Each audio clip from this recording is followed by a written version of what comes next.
Tugas seorang suami terbesar itu bukan ngasih makan istrinya.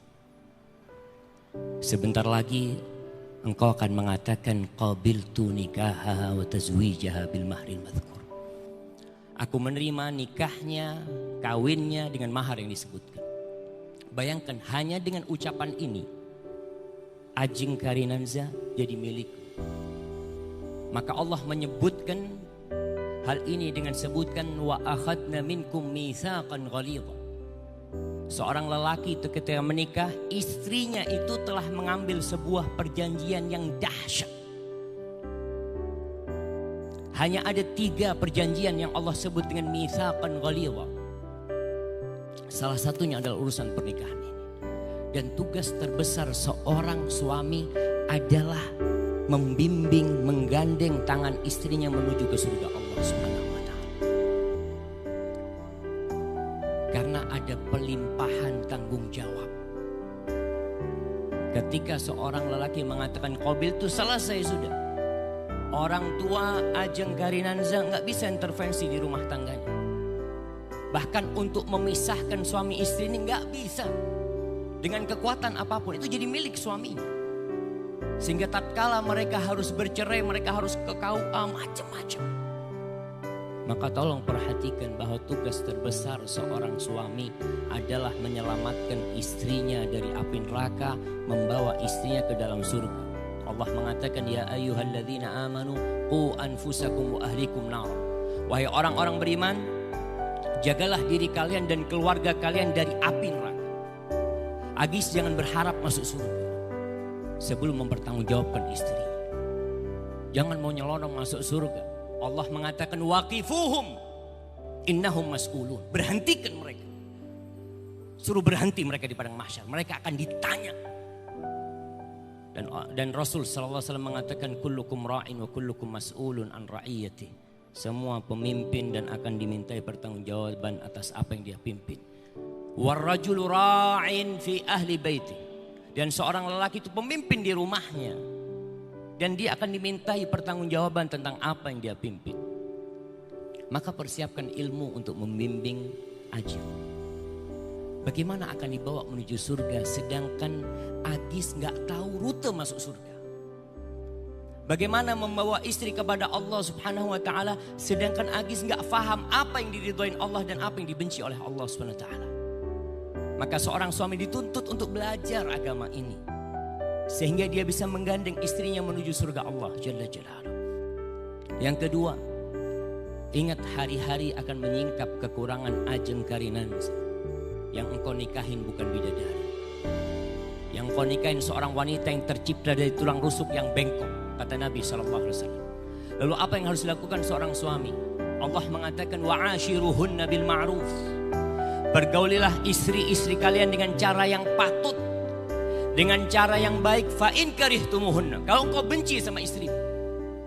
Apa yang harus dilakukan seorang suami ketika benci sama perilaku istrinya? Dia ceraikan istrinya? Dia usir istrinya? Dia pukul istrinya? La. Allah katakan fa'asa an takrahu syai'an wa yaj'alallahu fihi khairan katsira. Kata Allah bisa jadi yang kau benci, di balik itu ada banyak kebaikan yang Allah sediakan di sana. Maka lihatlah kepada kelebihan istri.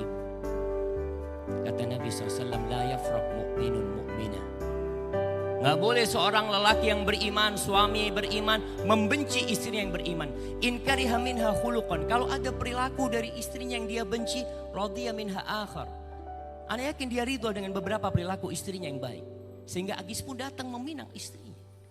Maka lihatlah kepada kelebihannya. Gak ada orang daftar kerja ditanya kamu gak bisa apa. Yang ditanya kamu bisa apa. Maka rumah tangganya akan indah tatkala saling melihat kepada kelebihan dan bukan kepada kekurangan. Dan Rasulullah SAW berbincang tentang manusia terbaik. Dan ana harap Agis menjadi orang terbaik di muka bumi ini. Kata Nabi SAW, khairukum li ahli wa ana khairukum li ahli. Orang yang terbaik di antara kalian adalah yang paling baik sama istrinya. Yang paling baik sama keluarganya. Dan aku adalah orang yang paling baik sama keluargaku. Banyak orang baik di luar rumah. Baik kepada karyawannya, baik kepada sohibnya, baik kepada partnernya. Tapi sama istrinya buruk. Oleh karena itu seringkali anak usulkan. Dulu ada SKKB, surat keterangan kelakuan baik yang dikeluarkan oleh kepolisian. Seharusnya surat itu ada tanda tangan istri. Karena yang tahu sama suami ini istri, bukan orang lain. Kita bisa tersenyum di luar rumah, kita bisa baik di luar rumah, tapi di dalam rumah kita 24 jam kali puluhan tahun muncul sikap asli kita.